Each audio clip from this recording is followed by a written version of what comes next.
Students, class 8 এর ইতিহাস পরপর পড়ে দিচ্ছি। আজকে তোমাদের অষ্টম অধ্যায় দেখো সাম্প্রদায়িকতা থেকে দেশভাগ। এটা দুটো পার্টে পড়বো, আজকে পার্ট 1।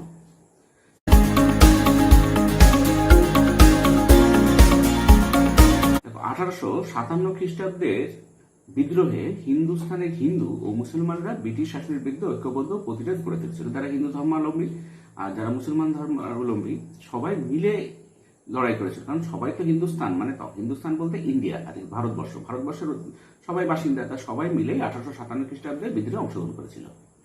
হিন্দুস্তান বলতে তখন কেবল উত্তর ও মধ্য ভারতকে বোঝাতো, কিন্তু এই যে হিন্দুস্তান শব্দটা, এই শব্দটার দ্বারা সবাই বুঝতো উত্তর ও মধ্য ভারতকে বোঝাতো।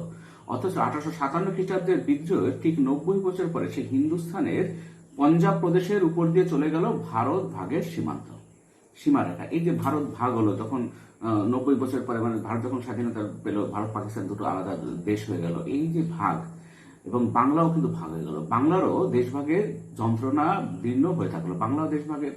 বাংলা পাকিস্তানের মধ্যে পড়ে গেল, তাহলে দেশভাগের মধ্যে পড়ে গেল। অথচ সুলতানি ও মুঘল আমলে হিন্দু ও মুসলমান পাশাপাশি বাস করেছিল। তাহলে কি এমন হলো যে ঔপনিবেশিক শাসন দেশভাগ দিয়ে শেষ হলো? এই যে হিন্দু, মুসলমান, বৌদ্ধ, শিখ সব ধর্মাবলম্বী ভারতবর্ষের বাসিন্দা, অথচ কি এমন ঘটে গেল যে এই যে দেশভাগ করতে হলো, দেশভাগ অনিবার্য হয়ে পড়লো, সেই নিয়ে আলোচনা দেখো। ঔপনিবেশিক ভারতে সাম্প্রদায়িক পরিচয়ের বিকাশ।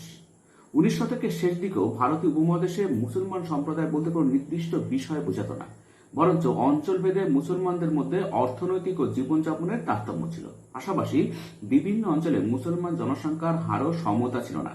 বাংলা ও পাঞ্জাবে যেমন মোট জনসংখ্যা প্রায় অর্ধেকে ছিল মুসলমান, কিন্তু ঔপনিবেশিক সরকার মুসলমানদের মধ্যে যাবতীয় বৈচিত্র্য তারতম্যকে মুছে দেয়, বরং ধীরে ধীরে ভারতের সমস্ত মুসলমানকে একটি ধর্ম সম্প্রদায় বলে চিহ্নিত করতে থাকে। ফলে সামাজিক, অর্থনৈতিক ও সাংস্কৃতিক পরিচয়ের বদলে ধর্মীয় পরিচয় মুসলমানদের ক্ষেত্রে প্রধান পরিচয় হয়ে উঠতে থাকে। তার ফলে ধীরে ধীরে মুসলমানদের একটা অংশ ব্রিটিশ শাসকের মতো করে নিজেদের হিন্দুদের থেকে আলাদা একটি সংগঠিত সম্প্রদায় হিসেবে ভাবতে শুরু করে।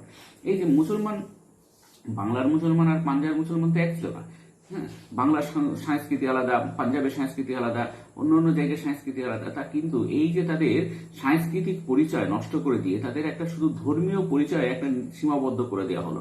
এই ধর্মীয় পরিচয় সীমাবদ্ধতা দেওয়ার ফলে মুসলমানরা ভাবতে শুরু করলো যে তারা বোধহয় হিন্দু যেরকম আর মুসলমান পুরো আলাদা একটা সম্প্রদায়, বোধহয় আলাদা সম্প্রদায়। তারা যে ভারতবাসী, হ্যাঁ, এইটা ভারতবাসী, তাদের মাথা থেকে এইটা সরিয়ে দেওয়া হলো যে তারা মানে হিন্দুরা আলাদা আর তারা একটা আলাদা সম্প্রদায়। কিন্তু বাংলার যে মুসলমান ধর্মাবলম্বী লোক আর অন্য পাঞ্জাবের মুসলমান ধর্মাবলম্বী লোক, এখন যেখানে পাকিস্তান পড়ছে সেখানকার মুসলমান ধর্মাবলম্বী লোক কিন্তু এক নয়, তাদের সংস্কৃতি আলাদা।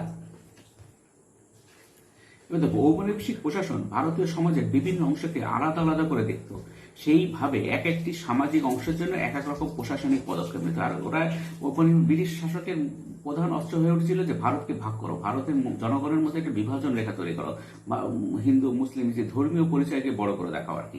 সেই পদক্ষেপের অন্যতম ছিল আদমশুমারি বা জনগণনা। 1870 খ্রিস্টাব্দের পর থেকে জাতীয় আন্দোলনকে দুর্বল করার তাগিদে ব্রিটিশ নীতির পরিবর্তন ঘটল। ধর্মের ভিত্তিতে ভারতীয় সমাজে সাম্প্রদায়িক বিভেদকে উৎসাহ দিয়ে ভারতীয়ত্বের ধারণাকে আঘাত করতে চেয়েছিল ঔপনিবেশিক সরকার। ঔপনিবেশিক সরকার দেখলে যে ভারতীয়ত্ব, এরা এক জাতি, হিন্দু, মুসলমান, শিখ, বৌদ্ধ সময় এক জাতি, যারা ভারতে বসবাস করে তারা ভারতীয়, এই ধারণাকে আস্তে আস্তে ধ্বংস করে দাও। এই ধারণাকে ধ্বংস করে এদের ধর্মের ভিত্তিতে ভাগ করে দাও, তাহলে এরা আর ঐক্যবদ্ধভাবে লড়াই করতে পারবে না। প্রশাসনের তরফে একটা ধারণা চালু করার চেষ্টা করা যায় মুসলমানরা সবাই একই রকম এবং একই ধর্মীয় রাজনৈতিক সম্প্রদায়। আপাততভাবে ব্রিটিশ প্রশাসন ভারতে একটি ধর্মনিরপেক্ষ শাসন ব্যবস্থা চালু করেছিল। সরকারি চাকরি, পড়াশোনা প্রভৃতি ক্ষেত্রে ধর্মীয় পরিচয়কে গুরুত্ব না দেওয়ার কথাই বলা হতো, যদিও কার্যত সরকার সুযোগ সুবিধা দেওয়ার ক্ষেত্রে ধর্মীয় পরিচয়কে বড় করে তুলতো। বলতো এক, কিন্তু কাজে কিন্তু তা করতো না। কাজের ক্ষেত্রে ধর্মীয় পরিচয়কে বড় করে দেখতো। ফলে হিন্দু সম্প্রদায় ও মুসলমান সম্প্রদায়ের মধ্যে সুযোগ সুবিধা ভাগাভাগির প্রশ্নে ঔপনিবেশিক প্রশাসনের তরফে বিভাজন নীতি প্রকট হতো। বিভাজনের এই প্রক্রিয়াটা স্পষ্ট হয়ে গিয়েছিল ইংরেজি শিক্ষাকে কেন্দ্র করে। 1837 খ্রিস্টাব্দে সরকারি ভাষা হিসেবে ফার্সির বদলে ইংরেজিকে স্বীকৃতি দেওয়া। এই যে এখন এই যে মুসলমানদের প্রতি যে প্রীতি দেখাতে শুরু করলো, অথচ এই যে 1837 খ্রিস্টাব্দে ফার্সির বদলে ইংরেজিকে স্বীকৃতি দেওয়া হলো। কিন্তু মুসলমানদের মধ্যে ইংরেজি শিক্ষার হার ছিল কম, ফলে সরকারি চাকরি অন্যান্য সুযোগ সুবিধার ক্ষেত্রে মুসলমানরা ক্রমেই পিছিয়ে পড়েছে। কারণ মুসলমান ধর্মাবলম্বীরা তারা ইংরেজি শিখতো না, তারা ফার্সি শিখতো, যার ফলে কি হলো, তারা চাকরির সুযোগ সুবিধা থেকে বঞ্চিত হতে শুরু করলো। তুলনায় সরকারি চাকরির ক্ষেত্রে হিন্দুরা এগিয়ে যায়। তার ফলে 19 শতকের শেষ দিক থেকেই মুসলমানদের মধ্যে ধারণা তৈরি হয় যে তারা হিন্দুদের তুলনায় বঞ্চিত। অতএব সম্প্রদায় হিসেবে মুসলমান ও হিন্দুদের অবস্থান পরস্পর বিরোধী, এই ধারণা পাকাপোক্ত হতে থাকে। যদিও মনে রাখা দরকার যে মুসলমানদের স্বার্থ বলে যা প্রচার করা হতো তা আসলে শিক্ষিত মুসলমানদের স্বার্থ। বিশেষত বাংলার মতো অঞ্চলে বিরাট সংখ্যা গরিব ও নিরক্ষর মুসলমান কৃষকদের ভালো মন্দ এই স্বার্থের চিন্তার মধ্যে থাকতো না। আর এই যে স্বার্থের কথা মানুষকে ঢুকিয়ে দিত, বলতো এগুলো হচ্ছে যারা উচ্চবিত্ত, যারা ধনী, সেই সব মুসলমান, শিক্ষিত মুসলমানদের কথা, কিন্তু সাধারণ কৃষক, নিরক্ষর, গরিব মুসলমানদের কথা কিন্তু তারা ভাবতো না। মুসলিম সমাজের আধুনিকীকরণের অভিযান শুরু হয় স্যার সৈয়দ আহমেদ খানের আলীগড় আন্দোলনের মধ্য দিয়ে। ইসলামীয় ধর্মতত্ত্বের সঙ্গে পাশ্চাত্য জ্ঞান বিজ্ঞানের সম্মিলন ঘটিয়ে মুসলমান সমাজে আধুনিক উদার মনোভাবের বিকাশ তিনি ঘটাতে চেয়েছিলেন। স্যার সৈয়দ দুটি সম্প্রদায়ের মধ্যে বিভেদ বা সাম্প্রদায়িক বিরোধিতার উন্মাদনা তৈরি করতে চাননি। তিনি ব্রিটিশ শাসনে হিন্দু আধিপত্যের উল্টো দিকে মুসলমান অভিজাত ও শিক্ষিত শ্রেণীকে স্বনির্ভর করতে তুলতে চেয়েছেন। স্যার সৈয়দ আহমদ হয়েছে এই যে হিন্দুদের দাপাদাবি, বিশেষত বর্ণ হিন্দুদের দাপাদাবি, সেইগুলো বন্ধ করার জন্য মুসলমানদের শিক্ষিত হতে হবে। তার উদ্দেশ্য ছিল মুসলমান ছাত্রদের মধ্যে একটি গোষ্ঠী মানসিকতা গড়ে তোলা। তিনি বৃহত্তর মুসলমান সমাজের তরফে ব্রিটিশ শাসনের সুযোগ সুবিধাগুলোকে সৎ ব্যবহারের উৎসাহ তৈরির চেষ্টা করেন। তাই আলীগড়ে মোহামেডান অ্যাংলো ওরিয়েন্টাল কলেজের পাঠ্যক্রমে ইউরোপীয় দর্শনের সঙ্গে ইসলামীয় ধর্মতত্ত্বের সহাবস্থান ছিল। সেখানে ইসলামীয় ধর্মতত্ত্ব যেমন পড়ানো হতো, এই যে মোহামেডান অ্যাংলো ওরিয়েন্টাল কলেজে, সেখানে আবার পাঠ্যক্রম হিসেবে দর্শনও পড়াতো, ইউরোপীয় দর্শনও পড়ানো হতো, যাতে কিনা ইউরোপীয় ভাবনা চিন্তা এগুলো কিন্তু তারা জানতে পারে আর কি। এবার দেখো আদমশুমারি, টুকরো কথা, আদমশুমারি ও সম্প্রদায় ধারণা। ভারতীয় সমাজে পৃথককরণের ধারণা তৈরিতে 1872 খ্রিস্টাব্দে আদমশুমারির জরুরি ভূমিকা ছিল।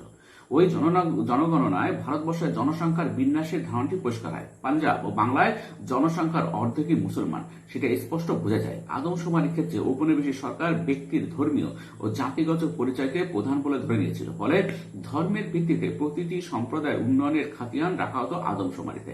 তাই ঔপনিবেশিক ভারতে সম্প্রদায়গুলি ধীরে ধীরে ধর্মীয় এবং জাতিগত পরিচয়কে প্রধান করে দেখতে থাকে। তার পরিণতিতে ভারতীয় উপমহাদেশের ধর্ম সম্প্রদায়গুলির মধ্যে সুযোগ সুবিধা পাওয়ার জন্য প্রতিযোগিতা ও সংঘর্ষ শুরু হয়। সেই সংঘর্ষের পরিণতি ঘটে ভারতীয় সমাজ ও রাজনীতিতে সাম্প্রদায়িক সমস্যার উত্থানের মধ্য দিয়ে। এই যে জনগণনা, আদমশুমারি আর কি, ভারতীয় সমাজের পৃথককরণের যে ধারণা ব্রিটিশরা মানুষের মনের মধ্যে একদম গেঁথে দেয়, যার জন্য কি হয়, ভারতের সমাজ ও রাজনীতিতে এই যে সাম্প্রদায়িক সমস্যার উত্থান শুরু হয় এখান থেকেই। স্যার সৈয়দ আহমদ জাতীয়তাবাদ বিরোধী মানুষ ছিলেন না, তিনি জাতীয়তাবাদ বুঝতেন, তিনি ভারতীয় সেইটা বুঝতেন, কিন্তু জাতি বিষয়ে তার ভাবনার সঙ্গে কংগ্রেসের ভাবনার অমিল ছিল।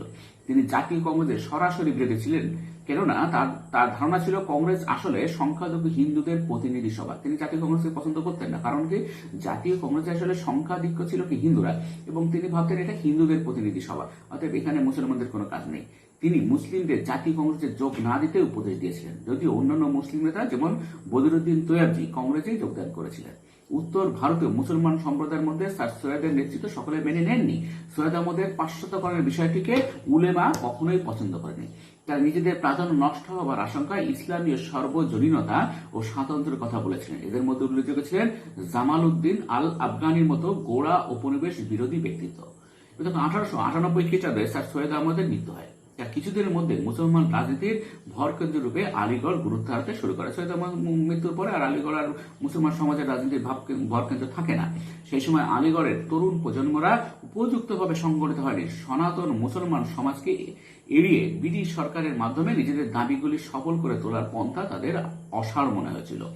বিংশ শতকের শুরুতে মোহাম্মদ আলী ও সৈকত আলীর মতো তরুণ প্রজন্মের নেতারা উলেমা দ্বারা গভীরভাবে প্রভাবিত হন। ফলে ভারতের মুসলমান রাজনীতির মধ্যে ইসলামীকরণের প্রক্রিয়া জোরদার হয়। সামাজিক, অর্থনৈতিক ও রাজনৈতিকভাবে হিন্দুদের থেকে মুসলমানরা অপেক্ষাকৃত পিছিয়ে আছে সেই যুক্তি প্রবল হয়। অতএব সেই সামাজিক ভারসাম্যহীনতা দূর করার জন্য হিন্দু ও ব্রিটিশ সরকার উভয়ের বিরুদ্ধে নতুন রাজনৈতিক সংগঠন তৈরি করার আশু প্রয়োজন হয়ে ওঠে। যে হিন্দু আর মুসলমান, তারা একটা আলাদা রকম ধারণা তৈরি হয়ে ফেলে যে হিন্দুদের থেকে মুসলমানরা আলাদা এবং হিন্দুদের থেকে মুসলমানরা পিছিয়ে আছে। অর্থাৎ সামাজিক এই যে ভারসাম্যহীনতা, এই হিন্দু আর ব্রিটিশ সরকার উভয়ের বিরুদ্ধে আমাদের লড়তে হবে। মুসলমানদের মধ্যে এই ধারণাটা পরিষ্কার হয়ে ওঠে। এরপর দেখো তার ফলে কি হয়, মুসলিম লীগ টুকরো কথায় বঙ্গভঙ্গের 1905 খ্রিস্টাব্দের সিদ্ধান্ত ঘোষণার পরে হিন্দু মুসলমান সম্পর্কে বিষয়টি নতুন করে জাতীয়তাবাদী নেতাদের নজরে পড়ে।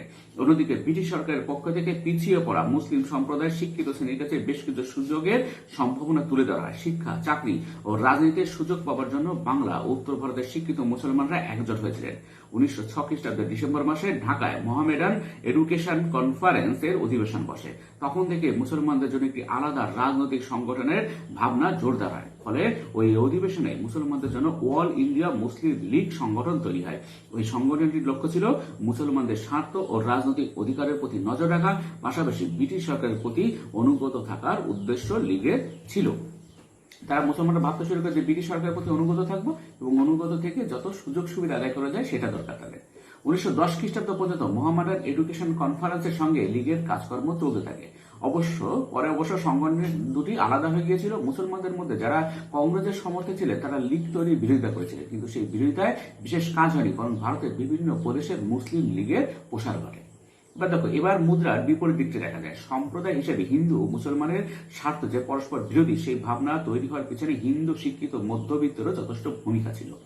যেমন বাংলায় হিন্দু ভদ্রলোক সম্প্রদায়ের মধ্যে মুসলমানদের সম্পর্কে অনেক সময় নেতিবাচক ও তাচ্ছিল্যের মনোভাব দেখা যেত। এই মুসলমানরা নিজেদের যে আলাদা ভাববে, তার ভাবার পিছনে কি ছিল, এই যে বাংলার হিন্দু ভদ্রলোকদের আজকে তাদের মানসিকতা, তাদের এই যে মুসলমান সম্প্রদায়ের প্রতি তাদের উদাসীনতা, তাদের নেতিবাচক ও তাচ্ছিল্য, এর জন্যই মুসলমানরা নিজেদের আলাদা ভাবতে শুরু করে। এমনকি বিভিন্ন মুসলিম ঐতিহাসিক ব্যক্তিত্ব ও ঐতিহাসিকদের বিবরণ সম্পর্ক বিদ্বেষ প্রকাশ পেত হিন্দু ভদ্রলোকদের লেখাপত্রে। এসবের উপর স্বদেশী নেতৃত্ব তাদের হিন্দু ধর্মীয় প্রতীক কেন্দ্রিক রাজনীতির মাধ্যমে হিন্দু মুসলমানদের মধ্যে সামাজিক বিভাজন আরও প্রকট করে তোলে। ফলে স্বদেশী আন্দোলনকে ঘিরেও বাংলায় হিন্দু মুসলমান সমস্যা গুরুতর হয়ে ওঠে।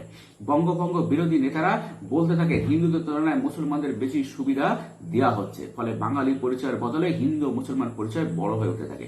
এই যে যখন বলা হয় যে মুসলমানদের বেশি সুযোগ সুবিধা দেওয়া হচ্ছে, তখনই কিন্তু এই যে হিন্দু মুসলমান যে আলাদা, এই ধারণাটা আরো প্রকট হয়ে ওঠে।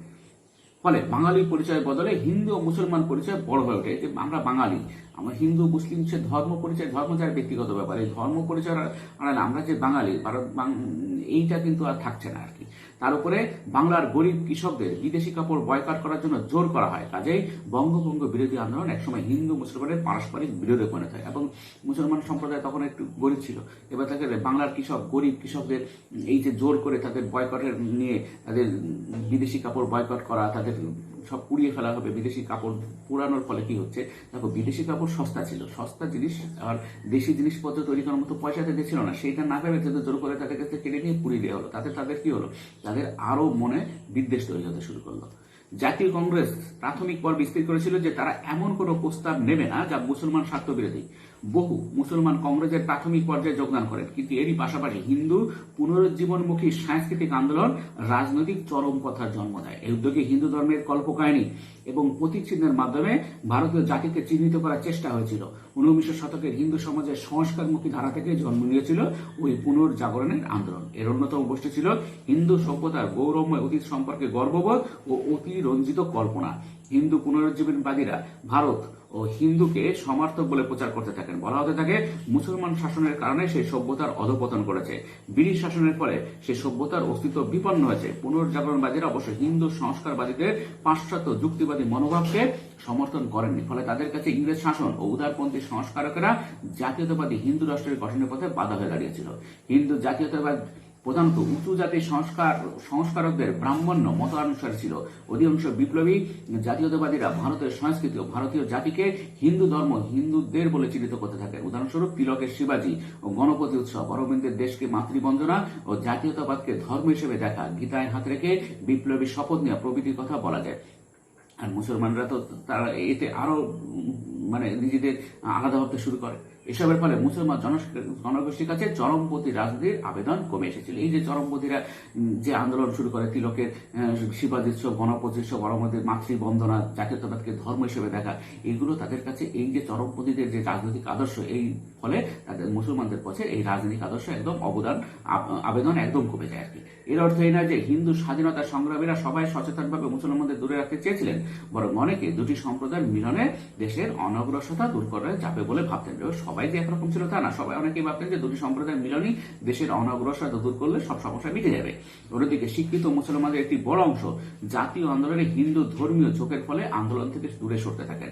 নিজেদের সম্প্রদায়গত অস্তিত্ব বজায় রাখতে গিয়ে ওই মুসলমানদের অনেকেই ক্রমে রক্ষণশীল রাজনীতির শিকার হয়ে পড়েন। তার ফলে উচ্চাকাঙ্ক্ষী রাজনৈতিক নেতৃত্ব ও উলেমার ঘনিষ্ঠ সহযোগিতায় মুসলমানদের নতুন সংগঠন তৈরি হয়। পাশাপাশি দ্বিজাতি তত্ত্বের ধারণা আরো জোরদার হতে থাকে। হিন্দু মুসলমান পারস্পরিক বোঝাপড়া ও সহমর্মিতার বদলে বিরোধিতার ভিত্তি পাকাপোক্ত হয়ে থাকে। এর ফলে কি হয়, এই যে হিন্দু মুসলমান দীর্ঘদিন ধরে যে পাশাপাশি বসবাস করছে, ভাই ভাইয়ের মতো বসবাস করছে, এই সহমর্মিতার বদলে কি হচ্ছে, বোঝাপড়া সহমর্মিতার একটা বিরোধিতার ভিত্তি পাকাপোক্ত হয়ে থাকে এবং এরই ফলশ্রুতি পরবর্তীতে সাম্প্রদায়িক বাটোয়ারা। পরের পাঠে আমরা আলোচনা করব সাম্প্রদায়িক বাটোয়ারার পথে ভারত। ইস্যু আজকে পর্যন্ত, পরের পাঠে দেখা হবে। Thank you very much for watching.